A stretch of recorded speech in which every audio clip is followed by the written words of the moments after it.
Good afternoon. On behalf of the Columbia Global Center in Santiago and Athena Lab, I want to welcome you to this conversation with General James Clapper. It's a real honor to be able to host him. All of those who are connected this afternoon to this webinar know about his distinguished career as one of the most experienced and most respected intelligence officials, in words of President Barack Obama. Thank you very much, General, for agreeing to talk to us on a very special occasion as we commemorate 20 years since 9/11, and as we still continue figuring out what went wrong in Afghanistan in the midst of the US withdrawal from that country. I am delighted to be chairing this session with General John Griffith, one of Chile's foremost experts on intelligence and security issues. We will turn the screen over to you, General Clapper, for your 20-30-minute introductory remarks, and after that, both John and myself will follow up with Q&A sessions. For those who want to hear this webinar in Spanish, you can press a button in the lower part of your screen where you have the option to choose the language. You can also send our questions, and General Griffith and I will be taking some of them in the Q&A session. So without further ado, General Clapper, again, it's an honor to have you with us, and I'll turn the screen over to you. Well, thanks, Karen, and thanks for having me. This is a real privilege for me to be able to engage with this unique audience. I thought what I do in the 30 minutes is, I've always thought when I speak at a group like this, it's more about throat clearing than anything else. So I'm going to talk about wave tops of a number of topics that really designed perhaps to pique your interest or prompt questions. I thought I'd start not knowing how familiar people are with intelligence, with some sort of basic truths or tenets about intelligence in general, some things that I've absorbed in my 56 years in one capacity or another in U.S. intelligence. And I think I'd start with the question, why do we, the U.S., do intelligence, or why does any nation state conduct intelligence? And the answer, I think, boils down essentially to reduce uncertainty for a decision maker. And in our case, whether that decision maker is in an oval foxhole, in the Oval Office, the President of the United States, or an oval foxhole.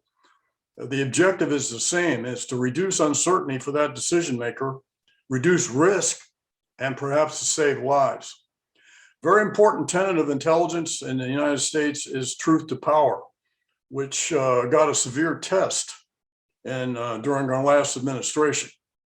And what I learned over the years, the higher up you go the food chain, the harder it is to adhere, to comply with that principle. But it is almost a holy writ for intelligence, that the intelligence community be permitted to tell truth to power without fear of any retribution. I was fortunate the 6.5 years I worked for President Obama, that's the way he was. He wanted the unvarnished assessment from the intelligence community. There is what's called the Powell Rule. This refers to General Colin Powell, whom I worked for when he was chairman of the Joint Chiefs of Staff, our senior military officer, when I served as director of the Defense Intelligence Agency in the early 90s. And the Powell Rule simply is, tell me what you know, and tell me what you think, and be sure you distinguish between the two. Now, that's a good rule to follow, not just in intelligence, but in many other endeavors. There is the friction, some of which is, to a certain extent, is healthy between intelligence enterprise, intelligence as an institution, and policymaking. And there is the gallows humor joke in intelligence about there's only two conditions in life. There's policy success or there's intelligence failure. We had kind of a recent example of that with Afghanistan, whether that was an intelligence failure or not. I would contend it wasn't. We can talk about that later. There is another old saw about trying to remember the difference, the distinction between mysteries and secrets. Secrets are knowable facts. You can find them out by one way or another. Mysteries are unknowns. You can't do that. I think too often the intelligence, I may sound a bit defensive here, but too often the intelligence community is held to the same exacting standards for divining both secrets and mysteries. Another important factoid about intelligence and something to keep in mind is remembering the difference between capabilities and intent. And you have to combine the two if you're going to do an assessment. This is particularly true of nation states. So you view the capabilities of the likes of Russia or China, but you also have to gauge what is their intent. And so one or the other in and of itself is insufficient. I thought I'd briefly cover factors which change intelligence. Now, obviously, as I've watched it over my 50 plus years, the adversary's behavior and capabilities and intent obviously influence what our intelligence community does. Technology has had a huge impact and probably has done more to change the way intelligence is conducted than any other single factor. And of course, failures, and I use air quotes intentionally, and resultant legislation has had profound impact on the behavior of the US intelligence community. So for example, Pearl Harbor, you could argue, ultimately resulted in the passage of what's known as the National Security Act of 1947, which is a rather profound reorganization of our government, created the National Security Council, the Department of Defense, Department of the Air Force, established the Central Intelligence Agency. It was a big milestone piece of legislation. And another one, of course, which is kind of the theme of this session, was 9/11, adjudged to be another intelligence failure. And what came out of that was what's known as the Intelligence Reform and Terrorism Prevention Act, which was signed into law by President Bush in December 2004. And so changes wrought by 9/11, of course, created the position that I occupied for 6.5 years as the Director of National Intelligence, position we really didn't have before. The prior arrangement was the Director of the Central Intelligence Agency had a second hat as the Director of Central Intelligence to oversee the community. That's very difficult to do on a part-time basis. But we had the Department of Homeland Security was established as a result of 9/11. The Federal Bureau of Investigation became a formal member of the intelligence community. And of course, there's great emphasis placed on sharing with state, local, tribal, private sector, and commercial entities. And of course, probably the subject of terrorism occasioned more sharing with foreign partners, the likes of which I'd never seen before. And that still goes on. Well, the result of all this, I think, is that we are safer, but not necessarily safe. And I think Afghanistan has brought that statement into sharp focus recently.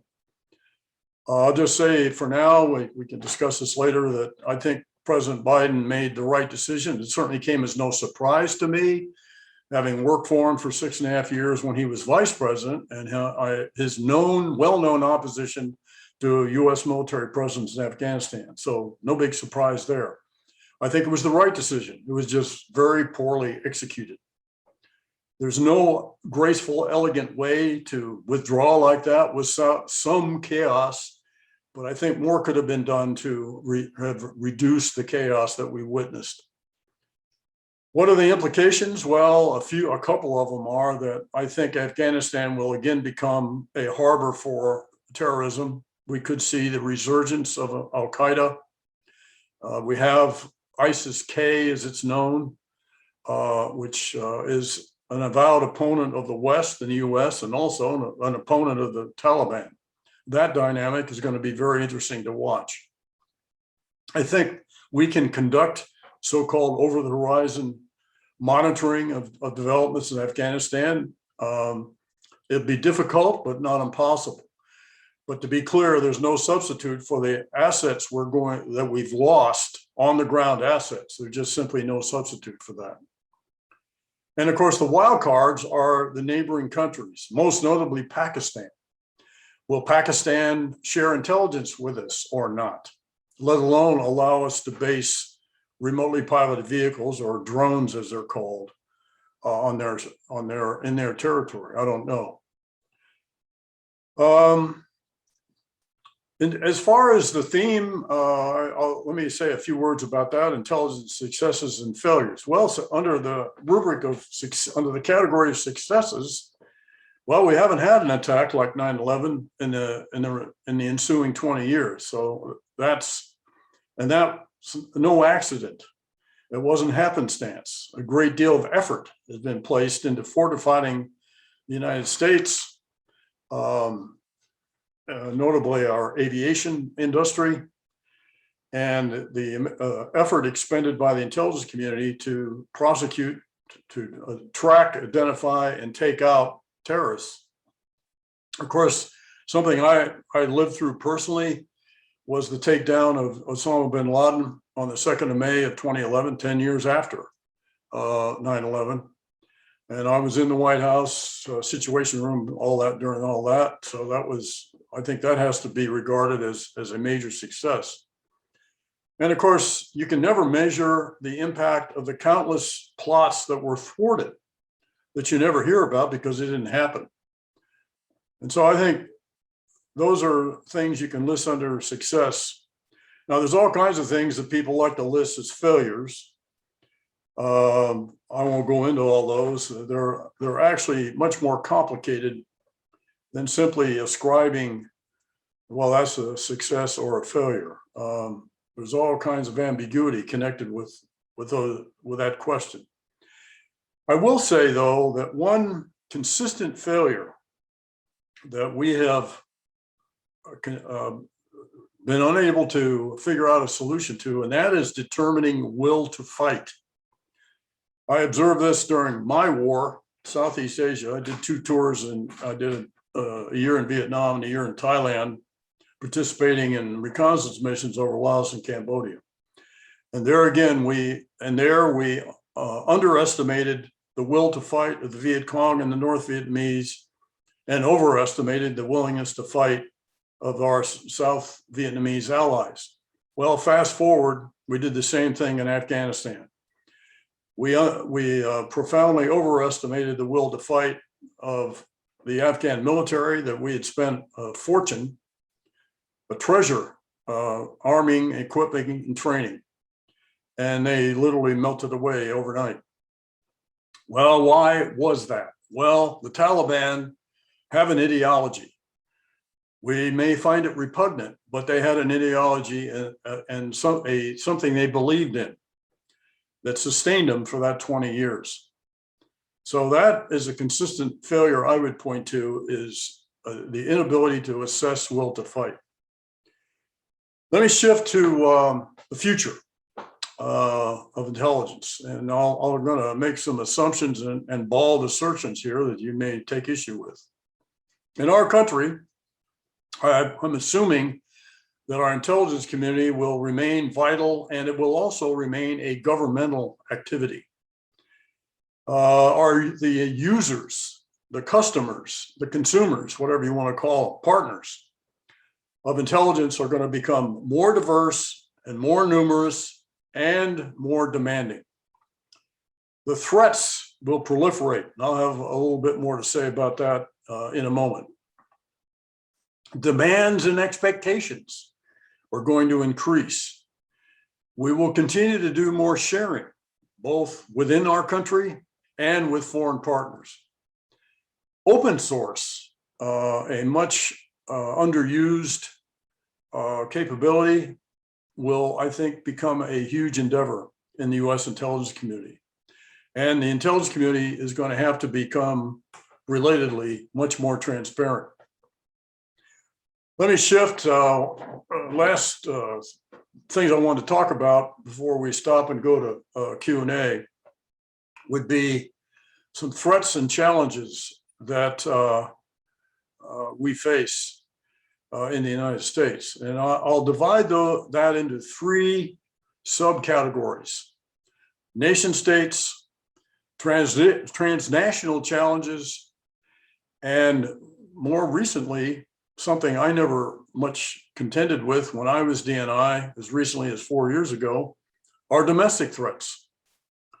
So let me go back then to nation states. Well, we have the hardy perennials of Russia, China, North Korea, and Iran.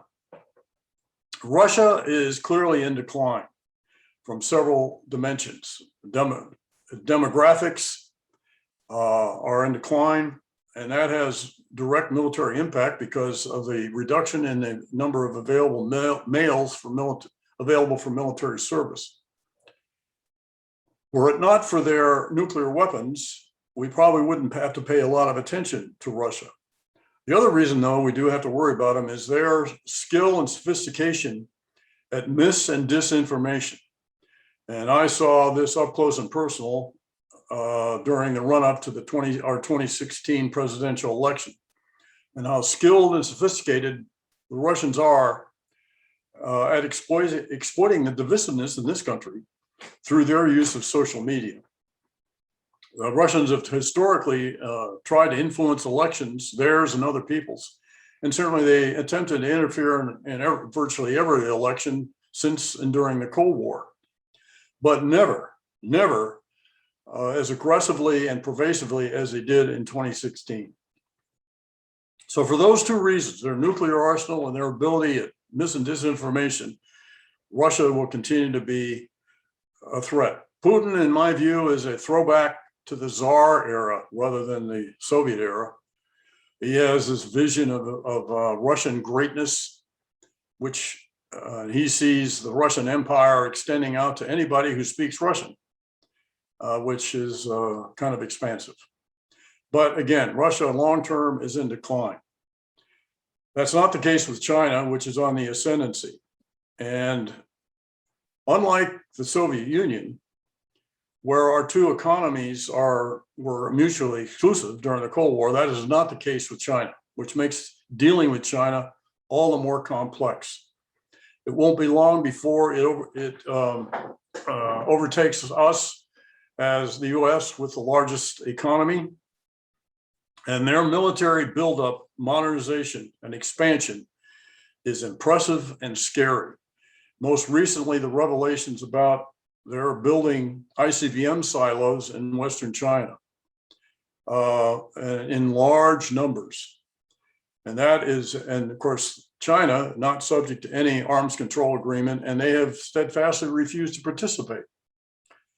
One observation I'll make about China is that I think in the end, what impels their behavior are domestic considerations. They are still recovering from what they call the 100 years of humiliation when they are subjugated to the West.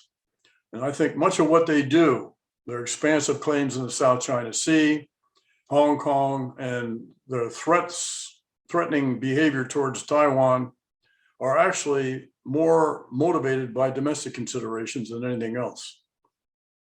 North Korea, somewhat of a student of the peninsula, I became after I served there as the director of intelligence for U.S. Forces Korea in the mid-'80s. And I got to travel to Pyongyang and engage with some senior North Koreans right below the level of Kim Jong-un. And one conclusion I came away with was that the North Koreans are not going to denuclearize. I cannot see a circumstance where they'd ever do that. When you're sitting in Pyongyang looking out, the siege mentality, the paranoia is palpable there when I went there. And so I think it's fallen on deaf ears, but I've recommended we consider a new approach to dealing with North Korea because they are not going to denuclearize. Another problem child for us, of course, is Iran. I thought that the JCPOA, the Joint Comprehensive Plan of Action, was the right thing to do at the time. I thought it was a pretty good agreement. It was good for the intelligence community because of what we could learn about the Iranian nuclear program. But that was in 2015. Now it's 6 years later. I think conditions have changed, and I'm not sure that simply returning to the original agreement of 2015 is the right thing to do. I think too much water is flowed under the bridge, so to speak. And we need another paradigm if we're going to have any kind of an agreement with Iran, notably to curtail their egregious regional behavior and their support to terrorist groups. So that's some brief commentary on the foreign nation state threats. Let me move to the transnational threats. And the first one I would list here, which transcends the national boundaries, and that is climate change. That is a huge threat to mankind. It doesn't respect nation state sovereign boundaries. And if we don't wake up as a global people and do something pretty quick, this planet is going to become uninhabitable. And I would cite for you one example that never gets much attention, and that is the availability of arable soil, which is declining around the world, even as the population of the world grows. So this is a serious problem. And of course, related to that, which I don't think I need to dwell on much, is disease. And unfortunately, the pandemic that we're experiencing now is certainly not going to be the last. And there is a relationship, obviously, between climate change and disease. Cyber and space represent domains. People ask me, what's the cyber threat? Well, cyber itself is not a threat. It's the behavior of the actors acting in the cyber environment that pose a threat, whether nation states or individual hacktivists or criminals. And we're not in a very good place there right now. And until such time as we develop international norms, which importantly are enforced, it's going to continue to be what we might call in the United States the Wild West, because we have not figured out how to generate a sense, the psychology or the substance of deterrence in the cyber domain. Deterrence as it applies to nation states, or deterrence as it applies to individuals. We can't even decide what is really an act of war in the cyber domain. Now, the third grouping of threats and challenges that I'll speak to, and then I'll stop, is violent extremism. Now, this wasn't even on my radar scope as recently as 4 years ago when I served as Director of National Intelligence. Well, it certainly is now. We have a serious problem in this country with domestic violent extremism, a graphic example of which we all saw on the 6th of January. And I worry about more of that. And the problem is we are ill-equipped to deal with it. We have a very elaborate apparatus of laws and regulations and policies dealing with foreign extremism. We do not have analogous policies and laws for domestic terrorism. So this is a serious problem in this country. And the other domestic threat, which is a problem in this country, but we're not the only one, and that is what our RAND Corporation has cleverly and aptly called truth decay. And we have a bad case of it in this country, where people have devolved into their own separate reality bubbles. And when you can't, as a democracy, when you can't agree on a basic set of facts, empirical data, objective analysis, you're in a bad place. So we have to do something to reverse, to cure our truth decay. And I'm convinced that the long-term solution for this is in education. And by that, I mean, no later than middle school, teaching students how to do critical thinking. And before the pandemic, I was doing a lot of traveling around to colleges and universities in the United States, to include Columbia, by the way, and enjoined students not to believe everything they see, read, or hear on the internet. So I think I'll stop at at this point and open it up to questions. Thank you very much. John? Well, thank you, Karen. Dear General, thank you very much for your terrific global assessment regarding global issues. It is a real pleasure having you with us tonight, sharing your thought and experiences as a former director of national intelligence. I have the responsibility to open the fire. Consequently, I will start doing the first question. Sir, looking back to 9/11 terrorist attack and how the situation changed the American way of life regarding its perception of security, what are the main lessons learned, successes, and contribution of the intelligence community to the American society in those 20 years? Well, as I indicated, John, we avoided another attack of the magnitude of 9/11. Yep. And that wasn't just by luck or happenstance. A huge effort mounted, and there were other plots, by the way. In fact, 9/11 originally was supposed to be much bigger than it was. There was supposed to be an East Coast attack and a West Coast attack. So I think we did that. And finally, it took us 10 years, but we tracked down the leader of Al Qaeda and took them out, which for me personally, for the intelligence community institutionally, and I think for the country at large, meant closure. There are countless plots, terrorist plots, that have been thwarted, which of course you never hear about because they didn't happen. So, I think in that sense, we were successful. There's been a more sharing of intelligence at the state, local, private sector, tribal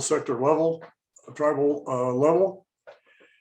That's all good. But as I indicated before, a recent poll taken is that most Americans don't think we're better than we were before 9/11. And, the frequently asked question, FAQ for me is, are we safer? Well, I think we're safer, but the real question is, are we safe?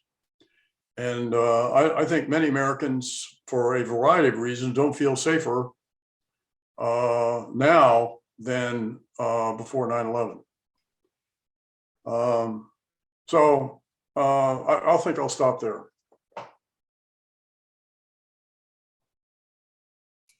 Okay, thank you, General. Your latest book titled Facts and Fears, My only book ever. Sure. I'm But you're writing the next one. No. You're writing the next one that we're willing to read. Well, thank you. Highlight the need for current intelligence to share information over the old concept called need to know, especially to speak the truth to powers, as you said in your presentation, as you underline also in the book. For the national security interagency process, what have been the main challenge for the intelligence community in order to make this cultural change a reality in these organizations? The main challenge for the intelligence community, which it can never completely overcome, is the fact that it has to operate in an aura of secrecy. If we were completely transparent about intelligence, we wouldn't have any. Now that poses a dilemma culturally in our society, because people are naturally suspicious of secrecy, of secret activities. And in our case, with good reason, because unfortunately, the history of the intelligence community is replete with abuses of using the intelligence apparatus to surveil citizens and this sort of thing. That's the reason we have 2 oversight committees in each one of the houses of our Congress, in the Senate and the House. They have to act as proxies for the American public, who cannot have access to all the secrets. So those members have to do that on their behalf to ensure that what the U.S. intelligence community does is legal, moral, and ethical. But the fundamental challenge is on the one hand, we want to be transparent. We want to build a sense of trust and confidence on the part of the American people, the taxpayers who pay for that intelligence. Well, that runs a bit afoul of that very transparency adversaries take advantage of. And so there's always a risk gain calculus that you have to deal with in deciding whether, do I expose this to the American people? Do I explain this to the American people? But if I do, what advantage does that give to an adversary? And so that to me is a never-ending dilemma for the U.S. intelligence community. Okay, thank you, General. If I may, do you want to go on, John, or should? No, go ahead, Karen, no problem. Yeah, I was going to change. I was going to go back to what you mentioned about China and China's extraordinary military building capability. But it's not only a military competitor or threat to the United States, it's also economically and technologically. So how should the US address the challenges posed by China now? Well, so clearly our military has, I think, seriously trying to pivot. We placed a tremendous emphasis on terrorism and counterterrorism. I think somewhat to the detriment of paying attention to peer competitors, most notably China. So I think I think this administration particularly, I think it started in the Trump administration, which for one, in the national strategy, called out Russia and China as peer competitors. When I left the Office of Director of National Intelligence in 2017, the biggest single target claimant in what's called the National Intelligence Program, which is the aggregation of manpower and money that we spend on intelligence, the biggest single target claimant was terrorism. And so I think the process started in the Trump administration, which I think is continuing in the Biden administration, which is to place more emphasis on our peer competitors, China and Russia. And I'm sure, I don't know inside baseball here, but I'm quite sure that the Department of Defense is developing any number of counters to what we've observed in the way of Chinese military weaponry. But their buildup, their expansion in the military realm is quite impressive and quite scary. And they do it based on their analysis of what they consider to be our strengths, our command and control, our bases in the Western Pacific. They develop specific weapon systems to counter what they see as our strengths. So they've gone about it very logically and in a very disciplined way. And so we need to figure out ways to counter that. And you're quite right about that's just one dimension. Their economic aggressiveness, their refusal to abide by the international rules of business is quite disturbing. And of course, their theft of intellectual property is unbelievable.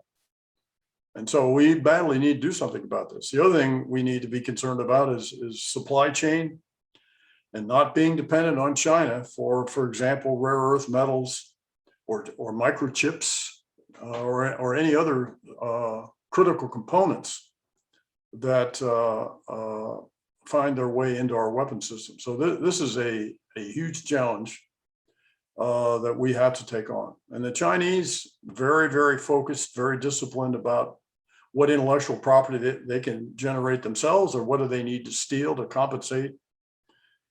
They've gotten very aggressive in their foreign relations with their Belt and Road Initiative and trying to make inroads in places like Africa and Latin America. And so China poses a big challenge to us. Thank you. Thanks, sir. During your presentation, you were talking about the United States security architecture after the Pearl Harbor attack. And given that Chile has not structured a security architecture so far with a robust intelligence system, could you elaborate a little bit more about the relevance for the current states to have a powerful security and intelligence architecture? Well, in the run-up to the enactment of the Intelligence Reform and Terrorism Prevention Act, there was some discussion about the creation of a Department of Intelligence in the US. In other words, take all the now 18 components of the intelligence community and combine them into one monolithic department on a par with the Department of Defense, Department of State, et cetera. Fortunately, that idea was rejected. And I think there are good reasons for it. One, I think an intelligence juggernaut like that would have cause severe privacy and civil liberties concerns in this country. And secondly, if that were to happen, the Department of Defense particularly would regenerate parts of what they lost because they're so critical to warfighting. And I refer specifically to signal intelligence and geospatial intelligence. So if suddenly the National Security Agency and the National Geospatial Intelligence Agency were taken out of DOD and absorbed in a cabinet level department, the Department of Defense, out of necessity, would simply regenerate those capabilities. So when people complain about the inefficiencies that the arrangement we have now, well, it could have been worse. I personally think, after operating with it, that the system we have, as awkward and inefficient as it may be, is still what's best for the United States. And so that's why the DNI was created, so that there's an official whose full-time job is promoting collaboration, integration, and coordination. And that is not a natural bureaucratic act. It has to be pushed, has to be directed in some cases. And so to me, that the essence of the reason for the existence of a DNI, Director of National Intelligence, who is not tethered to any component, as was the case in the past, is the better system for us. Thank you, General. I'll pick up a question from our chat room. You talked about transnational threats like climate change and cyber terror. What about drugs? What about what? Drugs, the war. Well, yeah, there's all kinds of threats I didn't mention. Human trafficking is a huge issue. Organized crime is a huge issue. Drugs is a huge issue. So I could go on and on. And that, by the way, is illustrative of the challenge for the intelligence community to track all these potential threats. I often get asked, well, what do you consider the single most demanding threat, the single most urgent threat? And I was very loath to pick one, because the intelligence community in the United States doesn't get a pass on any of them. So these are all serious problems. Certainly the drugs as it affects this hemisphere. So just because I didn't mention one, I took the top, maybe the top 10, but there are many others I didn't mention. You only gave me 30 minutes. Yeah, I know, but since there was a question, and it's a problem that That's a good question. It's a good question that we were facing here in Chile. Let me go back to the domestic threat, which we know was laid bare by the deadly Capitol riot on January 6th. You said the U.S. was ill-equipped to deal with it. FBI figures show an increase in highest in 12 or 15 years on hate crimes as well. Right. So how do you deal with it? Because you have the enemy within, and well, you have. For one thing, I suspect the FBI, Federal Bureau of Investigation, actually needs more resources. Tracking these threats is manpower intensive. There's just no escaping that. So I think, frankly, the FBI needs more money and more people to monitor these activities. And the second thing is we need some laws that will define what the boundaries are when you are monitoring, surveilling, prosecuting, tracking American citizens. And right now, that's kind of ambiguous. So the two things we need are more resources and more specific laws and regulations. Okay. General, you were talking about Pakistan and understanding the role Islamabad played in the harboring Osama bin Laden and in supporting the Taliban through ISIS, and also the close relationship of Pakistan with China, a lead commercial. How do you think it's going to be the best strategy to deal with that country? With Pakistan? Yes. Well, I think it's going to be very problematic as it has been in the past. You know, we've, I guess Pakistan, could be ascribed as a frenemy in that they've exhibited friendly behavior toward us, and then they've harbored terrorists. Now, some of that is out of survival instincts, I guess. So it's been a very difficult, problematic relationship with Pakistan. And so I think what Pakistan decides to do now, what its stance is with regard to Afghanistan, and by the way, Pakistan has its own franchise of Taliban to deal with. So I think from the Pakistani standpoint, what's happened to Afghanistan, not a good development from their standpoint. So I don't know what they're going to do. I would hope they do the right thing and at least share intelligence with the United States, because they have, for better or for worse, they have good insight into what's happening in Afghanistan. Okay, thank you. We do have space for another one. From the Latin American point of view, we are seeing China advancing globally and also in the Western Hemisphere. But it is China advancing, or it is the United States retreating? Is there hope, space, or chance for a change of attitude, or how do you see? On the part of China? From the part of the United States. Towards China? Yeah. How do you mean? Changing our attitude? I think increasingly we regard them as an adversary rather than a friend, if that's what you mean. Yes, yes. Well, I think that's happened. I think Chinese behavior, their cyber attacks, their theft of intellectual property, their human rights abuses, their stance towards their behavior in Hong Kong, their threatening behavior towards Taiwan, their intimidation of ASEAN countries. I think increasingly people see China for what it is. Been an interesting change in one of our staunch allies, Australia. And Australia has a similar problem. It's kind of a love-hate relationship with China, because China is dominant in the Australian economy.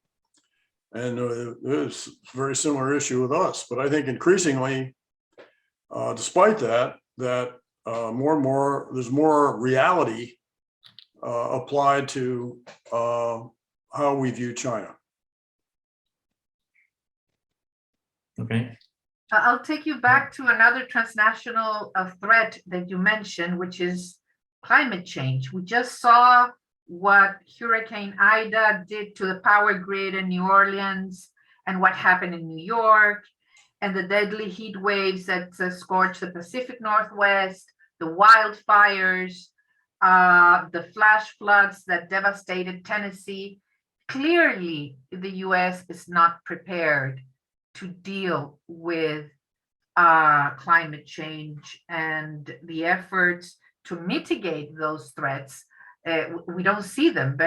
Even though President Biden has a policy on climate change, but it doesn't include how to be mitigating these sort of risks. Yeah, we react to the results of climate change. So we try to put out the fires.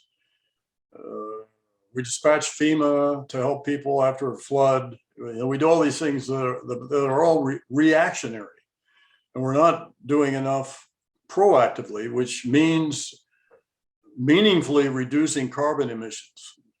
We've got to cool the earth down. That's what's causing all this, and it's going to get worse. The earth is heating up, and sea level is rising. You consider that the 60 major urban centers around the globe are mostly in coastal areas. So if sea level rises an inch or 2 or 3, that's potentially devastating. And all these other threats that we have, terrestrial threats are kind of mundane when you consider the implications of climate change. And if we as a globe, not just the United States, we as a globe don't do something aggressive and serious about reducing carbon emissions and cooling off the earth, we're going to be in a bad place. I shudder to think, frankly, what my grandchildren are going to be putting up with if we don't do something. General, we've made you talk about every issue, local, the domestic threat, national threats, transnational threats. We really thank you for your time. It's been an honor to host you. To the people who have tuned in, we will have this recording posted in our website. And I want to, again, thank you on behalf of Athena Lab and of the Columbia Global Center for your generosity, your time, and for the extraordinary remarks. For us, it's an honor to have the opportunity to hear what you had to say about security, intelligence, and all these threats. So I thank you very much. Well, thank you very much. Thanks for having me. Appreciate it. Dear Generals, thank you very much indeed. It was a Bye-bye. pleasure to meet with you.